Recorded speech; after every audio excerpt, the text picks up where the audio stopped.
This free step-by-step video comes to you directly from Haynes. You can complete more than 200 jobs on this vehicle when you purchase the complete Haynes online manual at haynes.com. Wiper blade renewal.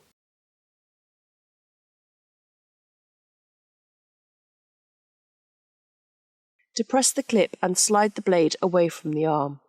If you raise the arm from the windscreen, be careful to avoid the arm snapping back and shattering the glass.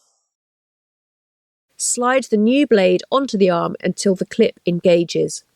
Gently lower the arm down on the screen.